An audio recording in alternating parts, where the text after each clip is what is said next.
Alô galera, Vasquenares aqui, Marcelo falando. Bom, trocar uma ideia aí nesse vídeo sobre 3 tópicos, né? Primeiro tópico, Léo Jardim vezes Payet. Como assim, Marcelo? Que comparação esdrúxula é essa? Bom, sinceramente, o Léo Jardim deve acordar, ir dormir pensando assim: Payet tá aqui desde 2023, eu também, salvo engano, o Léo Jardim também chegou em 2023 também, e o cara ganha 1,7 e eu não ganho nem um terço do que ele ganha, nem a metade, porque realmente a gente não sabe quanto o Léo Jardim ganha, mas vamos supor que não ganhe nem a metade do Payet, né, que seria 850 mil. O que passa na cabeça do Léo Jardim? Ele entrega, ele resolve, joga todos os jogos, você não vê um estrelinha, é um cara humilde, um cara agregador, né? E aí o cara fica pensando, peraí, pô, chegou minha hora, né? Eu tava vendo outro dia, não sei se foi Benja, ou um outro programa qualquer, eu não vou lembrar agora. Não, porque aparentemente o Vasco está barganhando com ele, a diferença é de 300 mil, paga 300 mil. A gente não sabe realmente o quanto o Jardim ganha, quanto ele quer ganhar e quanto o Vasco está proposto a pagar. Mas, com relação a goleiro propriamente dito, ele tem que ser valorizado já há bastante tempo. Parece que quer renovar por mais 4 anos e tal. Agora, do prisma que se pensar, ele merece, né? Ah, mas ele não sabe sair debaixo do gol, fica debaixo do gol, não sabe sair muito. Bom, o Germano também saía pouquíssimo, foi um dos maiores goleiros do Vasco, né? De 80 para cá, não vamos comparar tudo não, pelo amor de Deus, né? Lá para trás teve Mazzaropi, Leão, de 90 para cá, né? Então é complicado a gente saber que há essa insurgência do Jardim com relação ao quanto ele ganha, né? E eu, particularmente, mesmo achando o Léo Jardim um ótimo goleiro, 63 milhões, o Vasco tendo que arrecadar, né? Recuperação judicial, que vai ter que começar a pagar a partir de setembro, outubro aí, tem que amealhar.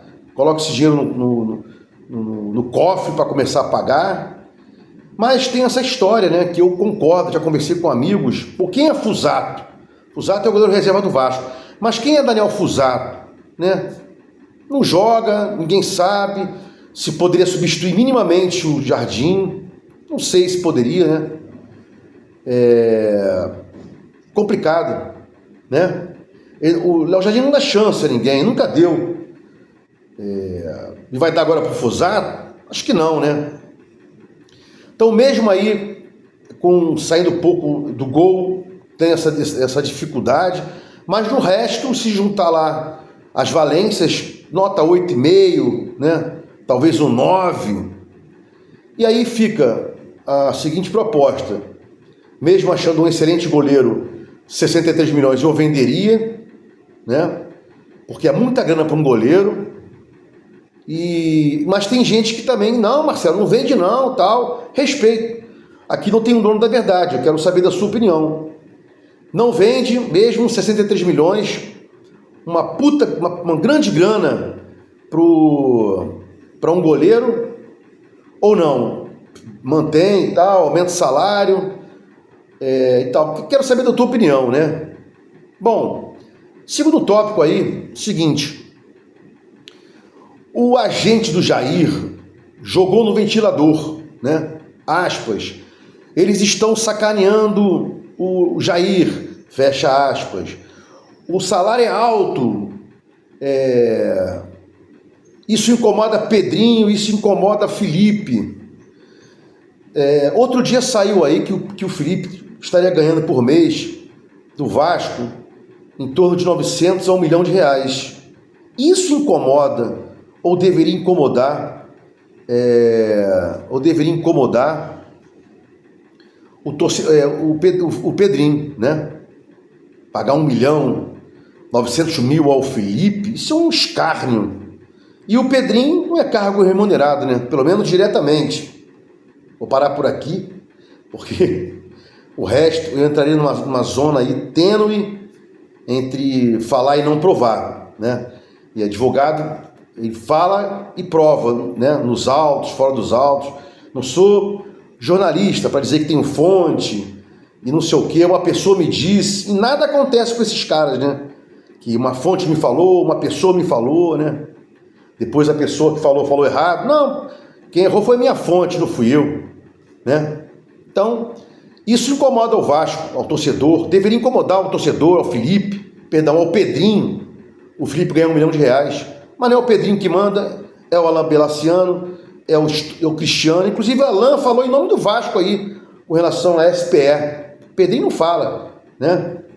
Pagar R$1 milhão a João Vitor, pagar R$1 milhão ao Cleiton, isso incomoda, né? E a gente sabe que foram feitos vários contratos assim, da época da 777. E lá atrás, no começo do meu canal, eu falava, não é porque você é um sócio minoritário, CRVG, que você não pode se insurgir com o teu sócio que controla, que contrata. É uma gestão ruim. Temerária? Não sei, tem que analisar alguns pontos. Mas é uma gestão ruim. O sócio, mesmo que minoritário, ele tem direito a voto. Essas grandes empresas aí, Votorantim, por exemplo, no final do ano mostra lá o balanço para os acionistas, os caras vão falar alguma coisa, né? Então isso incomoda, pagar R$1 milhão a João Vitor, ter contratado o Cleiton lá atrás a R$1 milhão, né? A gente não sabe quanto pagaram ao Boina, né? Boina veio aqui e tal, depois uma rescisão aí, uma rescisão contratual. Bom, o primeiro tópico foi Léo Jardim vezes Paê, o segundo tópico agora é o Jair, né? Vamos ver o que acontece, se vão renovar com o Jair, se não vão. Tem 6 jogos, o Vasco não bota para jogar, porque tem a questão de não poder jogar em outro clube, não teria como negociar, né? Mas tem que ter respeito ao profissional. O Vasco tem que aprender a ter respeito com os profissionais. O que o Felipe fez com o Capasso é coisa para... é canalice, né? E aí se o Vasco resolveu, olha, não quero mais o Jair, tudo conversado. Se tivesse chamado o agente do Jair para conversar com ele, ele não soltaria essa reclamação pública aí, né? É tudo uma questão de conversar, de respeitar o profissional, né? Tem contrato, tem a questão dele querer continuar no Vasco, né? Tem a renovação automática, não tem? Vamos lá. Terceiro tópico aqui, né? Quem me acompanha, desde quando eu vi o Nuno pegar pela primeira vez na bola, falou assim, ó, vai ajudar. Como reserva, como titular, tem que estar nos relacionados. Eu sempre falava isso. Falava que o Garré era uma incógnita, porque ele cruza muito bem com a perna boa. Pela esquerda, já botou a bola na cabeça do Verratti, do Coutinho e do Jair algumas vezes em jogos. É um meia, não é um atacante, né? E o Lloyd, todos sabem a minha opinião sobre o Lloyd, né? Então, o Nuno veio, chegou, falou assim, opa, tô aqui, tal, carência total no Vasco, não tem jogador pela esquerda, né? Já tinha aí o Ryan e o Whiteson se machucou, hoje temos o Ryan, vai crescer muito, né?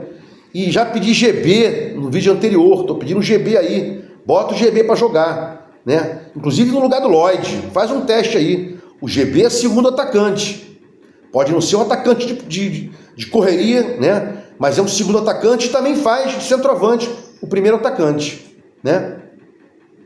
Mas aqui para fechar essa história, o Nuno talvez esteja sendo mal utilizado, subutilizado na ponta esquerda, na área, no canto esquerdo lá. Bota mais centralizado, ele pode balançar na direita, pode balançar na esquerda. O Diniz joga com superioridade numérica, né? Então vamos supor, atacando pela direita, bota lá PH, Paulinho Tietê e Nuno. Daqui a pouco, pela esquerda, PH, Verratti caindo pela esquerda também.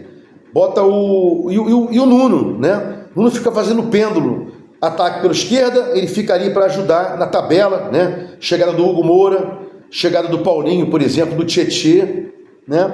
O meia, com qualidade, o Nuno tem essa qualidade, pode balançar, ora pela direita, ora pela esquerda, ora mais centralizado, jogando por dentro, numa tabela no 1-2.